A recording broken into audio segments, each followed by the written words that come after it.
ಹೊಸಬನಾಗಿ entry ಆಗ್ತಾ ಇರುವಾಗ ಈ ಥರದ್ದೊಂದು ಸಬ್ಜೆಕ್ಟ್ ತೊಗೊಂಡ್ರೆ ನಾನು ಆಡಿಯನ್ಸ್ನ ಗ್ರಿಪ್ಪಿಂಗಾಗಿ ಇಟ್ಕೊಬೋದು ಅನ್ನೋ ಒಂದು ಇದು ಆಸೆ ಅಷ್ಟೇ.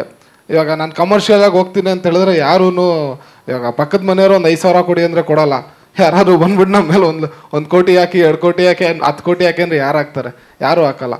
ಸೊ ಈ ಥರದ್ದೊಂದು ಸಬ್ಜೆಕ್ಟ್ ತೊಗೊಂಡಾಗ ಅವ್ರಿಗೂ ಒಂದು ಇಂಟ್ರೆಸ್ಟಿಂಗ್ ಆಗಿರುತ್ತೆ, ನಾವು ಮಾಡುವಾಗ್ಲೂ ಆಡಿಯನ್ಸ್ಗೂ ಒಂದು ಗ್ರಿಪ್ಪಿಂಗಾಗಿ ಕೂರಿಸ್ಕೊಬೋದು ಅನ್ನೋದೊಂದು ಇದು ಮಾಡಿದ್ದೀನಿ ಸರ್. ಸಸ್ಪೆನ್ಸ್ ಥ್ರಿಲ್ಲರ್ ಅಂದರೆ ನೋಡ್ತೀನಿ, ಅದು ಬಂತು ಅಂತ ಹೇಳಿದ್ರೆ ಫಸ್ಟ್ ಓಪನ್ ಮಾಡೋದೇ ಅದನ್ನು. ಸೊ ಆ ಥರ ಸರ್ ನನಗೆ ಆ್ಯಕ್ಚುಲಿ ಚಾಲೆಂಜಿಂಗ್ ಅಂತ ಅನ್ನಿಸ್ತು ಇದು ಪೊಲೀಸ್ ಪಾತ್ರ. ಯಾಕಂದರೆ ನಾನು ಶೂಟಿಂಗ್ ಅಂತ ಹೇಳಿದ್ರೆ ಸಾಂಗ್ ಶೂಟ್ಸ್ ಅಷ್ಟೇ ನಾನು ಮಾಡ್ತಾಯಿದ್ದೆ, ನನ್ನ ಮ್ಯೂಸಿಕ್ ವೀಡಿಯೋಸು. ಅದರಲ್ಲಿ ಏನಂತೇಳಿ ಜೋರಾಗಿ ಸೌಂಡ್ ಹಾಕ್ತಾರೆ, ಕೊರಿಯೋಗ್ರಾಫರ್ ಹಿಂಗೆ ಡ್ಯಾನ್ಸ್ ಮಾಡಿ ಅಂತಾರೆ, ನಾವು ಡ್ಯಾನ್ಸ್ ಮಾಡ್ತೀವಿ, ಅಕ್ಕಪಕ್ಕ ಹುಡುಗಿರೆಲ್ಲ ಇರ್ತಾರೆ, ಸಖತ್ತಾಗಿರುತ್ತೆ, ಒಳ್ಳೆ ಮಜಾ ಮಾಡ್ಕೊಂಡು ಬರ್ತೀವಿ. ಸೊ ಆದರೆ ಇಲ್ಲಿ ಸಿನಿಮಾದಲ್ಲಿ ಆ್ಯಕ್ಷನ್ ಅಂತ ಅಂದ ತಕ್ಷಣ ಫಸ್ಟು ಸೈಲೆನ್ಸ್ ಅಂತಾರೆ, ಆಮೇಲೆ ಆ್ಯಕ್ಷನ್ ಅಂತ ಹೇಳ್ತಾರೆ. ಆ ಸೈಲೆನ್ಸಲ್ಲಿ ಆ್ಯಕ್ಟಿಂಗ್ ಮಾಡೋದು ಇದೆಯಲ್ಲ, ಸೊ ಅದು ಫಸ್ಟಿಗೆ ಒಂದು ಸ್ವಲ್ಪ ನರ್ವಸ್ ಆಗ್ತಾಯಿತ್ತು. ಬಟ್ ಹೋಗ್ತಾ ಎವೆನ್ಚುಲಿ ನನಗೆ ಅದ್ರ ಗ್ರಿಪ್ ಸಿಕ್ತು. ಹೋಪ್ಫುಲಿ ಚೆನ್ನಾಗಿ ಮಾಡಿದ್ದೀನಿ ಅಂತ ಅಂದ್ಕೊಳ್ತೀನಿ. ನಮ್ಮ ಡೈರೆಕ್ಟ್ರು ಮತ್ತು ಕ್ರಿಯೇಟಿವ್ ಡೈರೆಕ್ಟ್ರು ಇಬ್ಬರೂ ಚೆನ್ನಾಗಿ ಮಾಡ್ತಿದ್ದೀನಿ ಅಂತ ಹೇಳ್ತಾಯಿದ್ರು. ಸೊ ಹೋಪ್ಫುಲಿ ಎಲ್ಲರಿಗೂ ಇಷ್ಟ ಆಗುತ್ತೆ ಅಂದ್ಕೊಳ್ತೀನಿ.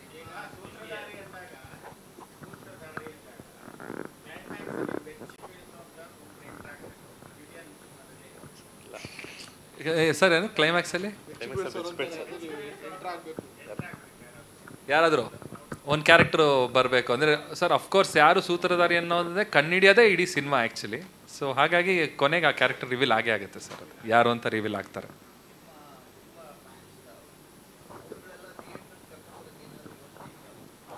ಸರ್ ಅದು ಇವಾಗ ಪ್ರಯತ್ನದಲ್ಲಿ ಫಸ್ಟು ನಾವು ಮಾಡಿದ್ದು ಡ್ಯಾಶ್ ಸಾಂಗು, ಅದು ಚೆನ್ನಾಗಿ ಹಿಟ್ಟಾಗಿದೆ.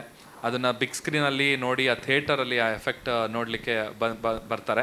ಅದಾದಮೇಲೆ ಈಗ ಸೂತ್ರಧಾರಿ ಸಾಂಗ್, ಇವಾಗ ಟೈಟಲ್ ಸಾಂಗು ಕೂಡ ತುಂಬ ಸೌಂಡ್ ಮಾಡ್ತಾ ಇದೆ. ಸೊ ಇವೆರಡು ನಾವು ಇನ್ವಿಟೇಷನ್ ಅಂತ ಅಂದ್ಕೊಂಡಿದ್ದೀವಿ ಸರ್ ಇವಾಗ ಸದ್ಯಕ್ಕೆ. ಹಾಗೆ ಟ್ರೈಲರ್ ಕೂಡ ಒಳ್ಳೆ ರೆಸ್ಪಾನ್ಸ್ ಸಿಗ್ತಾ ಇದೆ. ಸೊ ಟ್ರೈಲರ್ ನೋಡಿ ಜನ ಥಿಯೇಟ್ರಿಗೆ ಬರ್ತಾರೆ ಅಂತ.